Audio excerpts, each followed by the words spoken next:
We don't know whether the Department of Justice will actually release all the files or if... We have nothing to do with Epstein. The Democrats do. All of his friends. What's next? Trump is your hero on a white horse?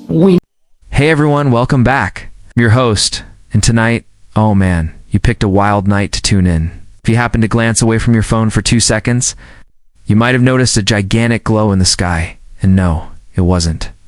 Your screen brightness exploding. Stick around because what's happening up there gets crazier the more you hear it. So yeah, that massive orb in the sky, that was a supermoon. Supermoon is when the moon swings in super close to Earth and looks like it's trying to photobomb the entire planet. And get this, it's our third supermoon in 3 months. At this point, I'm convinced the moon is checking in on us like, hey, you guys doing okay down there? Anyway, my day started the usual way, sitting in a dry bar chair, getting a blowout for a party after the show. And while I'm there, I learned from Google, yes, Google, that I was the third most trending person in the entire world for 2025, which sounds cool until you hear who beat me. Number 1, a singer named David, who spells his name with A4 instead of an A, and is also a murder suspect. Number 2, Kendrick Lamar, who, let's be honest, obliterated Drake during the Super Bowl halftime show. Then me, the only one on the list with 0 homicide involvement, which I'm oddly proud of. And I have to thank the loyal viewers who made that possible, including President Trump, who really boosted our visibility this year. Appreciate the promo, sir. Thanks to him, I even outranked the Pope. Sorry, Your Holiness. And Leo, better luck next year. The funniest part, my cousin showed me one of those sites where you can bet on anything, celebrity trends included. And apparently, 2 weeks ago, I was listed as even money to break into the top 5 most searched. I thought, no way that's happening, so I bet against myself. Spoiler, I lost. So when my kids don't get a go-kart for Christmas, I'll just tell them, blame Google. Not Santa, Google. But hey, lesson of the day, never bet against yourself. Diddy said that. I think, speaking of trends, somehow I beat Diddy this year. Don't ask me how. I'm still trying to figure that out. And then there was a big announcement today from Pantone HQ in New Jersey. They revealed the official color of the year for 2026. Brace yourself. It's called Cloud Dancer. Yep. Dramatic gasp. Astonishing. Groundbreaking. Cloud Dancer. Also known as white. Just white. Trump was rooting for orange. Of course he was. You know, we already know how desperately he craves praise, but the enthusiasm of the people around him to deliver it is always next level. There's a nonpartisan organization called the U.S. Institute of Peace. Earlier this year, the Trump administration slashed their funding and even threatened to take over their building. But apparently, to calm things down, they struck a compromise. And here it is, the United States Institute of Peace Building, redesigned for maximum presidential approval. So apparently the U.S. Institute of Peace has been given a makeover. It is now officially called the Donald J. Trump United States Institute of Peace. And Casino, yes, they slapped his name on the front, and he happily left it there like a proud toddler sticking a sticker on the fridge. A White House spokesperson tried to justify the renaming by saying the institute used to be a bloated, expensive organization wasting $50 million a year while producing no peace. So naturally, they named it after another bloated, expensive organization that also produces no peace. Trump, of course, dropped by the newly rebranded building this morning to congratulate himself for bringing together the leaders of Rwanda and the Congo. Cue the speech. I want to thank these 2 courageous leaders. Very courageous. Great people. President Yesek. Let's hear that again, shall we? His name is Chizetti. President Chizetti. But hey, don't interrupt him mid-stroke. He was on a roll. This conflict between Rwanda and the Congo has lasted decades. Millions have died. They're still fighting today. But that didn't stop Dr. Ardavaldiel from acting like he just settled a dispute between 2 neighbors arguing about who broke a lawn sprinkler. I think they really liked each other. Spent time with them. They liked each other. Some people might be surprised. They've spent a lot of time killing each other. But now, they'll spend a lot of time hugging, holding hands, and taking advantage of America economically like everyone else does. Look at them. Look at the way they love each other. Yeah, that's not love. That's Melanian's version of love. Wait, which leader was that again? Right after that, it was time for the big guy to take his daily victory nap, one of many this week. These two great Africans who began the Luanda and Nairobi processes. I want to thank all the African leaders. And there he is, peacefully dozing off like a baby. Someone get him a MyPillow, please. Meanwhile, we've got a real plot. Twist coming next year if Congress doesn't extend the Affordable Care Act subsidies. Millions of Americans are going to see their health insurance bills skyrocket. 1 in 4 people on Obamacare say they might drop coverage entirely if premiums climb too high. Bad news? Yes. Good news. Well, at least the Lincoln bathroom has a walk-in tub. Here are the states that will get hit the hardest, the top 10, and every single one is bright red.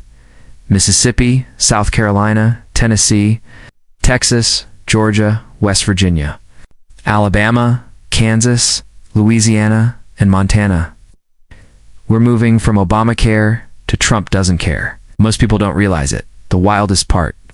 Trump has been promising a healthcare plan since forever. Imagine hiring a contractor to fix your roof.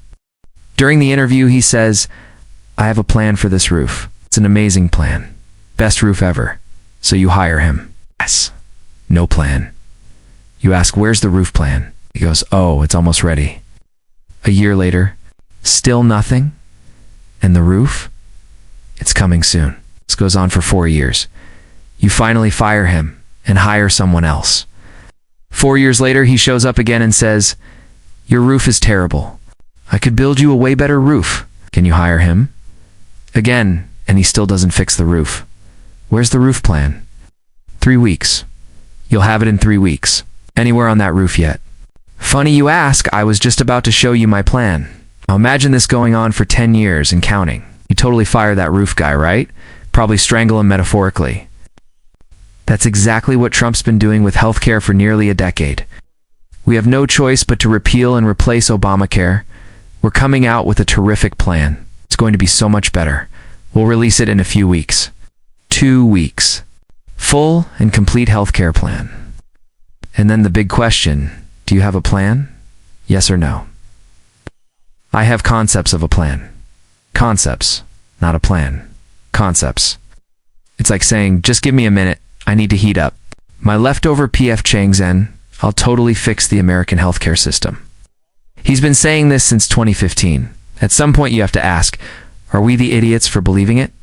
Speaking of questionable decision-making, Robert Kennedy Jr. and his team of anti-vax experts, also known as Mumsford and Sons, had a big meeting today at the CDC. Tomorrow, they'll vote on whether to change the guidelines for when babies get the hepatitis B vaccine. Right now, newborns get it shortly after birth. Kennedy wants to delay it until after the baby's first brainwave.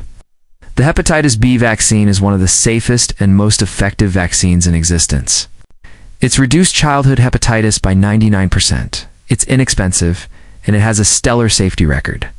Changing the recommendation is like telling kids to wash their hands after they poop. It makes absolutely no sense. Vaccine rates are already dropping because the government stopped enforcing them. If RFK gets his way, all those old diseases we worked so hard to get rid of might come strolling back. Measles, whooping cough, chickenpox, rubella, diphtheria, and worst of all, Chase. We definitely don't want that. I know I don't. All right, before we move any further, it is Thursday night. And you know what that means? No. To bleep and blur the biggest TV moments of the week, whether they deserve it or not. This week in unnecessary censorship. You're the chaos. Governors don't get to BEEP. It's not just Somali. BEEP.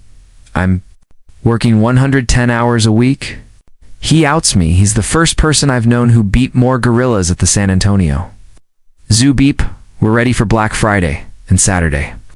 The bigger beep, the more money you have. If it's tiny, you don't have that much money. For the record, Congressman, do you?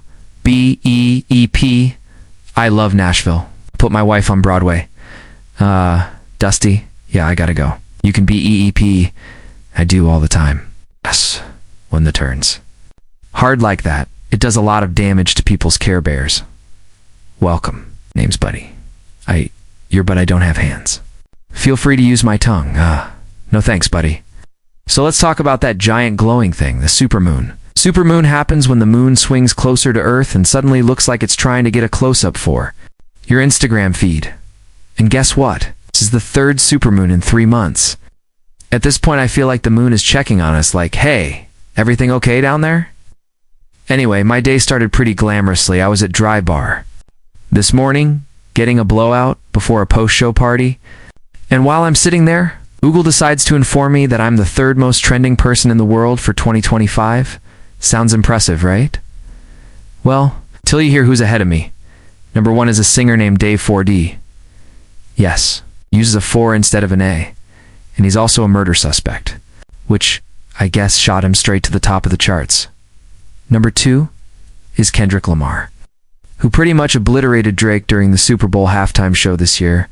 And then there's me, the only person on the list who hasn't murdered anyone musically or otherwise. But seriously, I owe a big thank you to my viewers, including one extremely dedicated fan, President Trump, who worked very hard this year to put our show in the spotlight. Appreciate the boost, Sir Dot. So my cousin showed me one of those websites where you can bet on literally anything, celebrity searches included. And 2 weeks ago, I was listed at even odds to finish in the top 5. So this Christmas, when my kids don't get the go-kart they wanted, I'm just going to tell them, don't blame Santa, blame Google. It's actually blame the public. Anyway, lesson of the day. Never bet against yourself. Pretty sure Diddy said that. And speaking of Diddy, somehow I ranked higher than him too. How did that even happen? I don't know. It's crazy, Jimmy. Crazy. Thank you, gal. We all know how badly he loves praise, but it always amazes me how fast people around him scramble to provide it. Take the U.S. Institute of Peace, a bipartisan organization. Earlier this year, the Trump administration cut their funding and even threatened to take over their building. So they apparently struck a compromise. And now, here it is. The brand new United States Institute of Peace. Insert comedic visual. Moving on, big news today from Pantone headquarters in New Jersey. They finally revealed the 2026 color of the year, and the winning shade is dramatic pause. Cloud dancer, I know. Calm down, everyone. Try not to faint.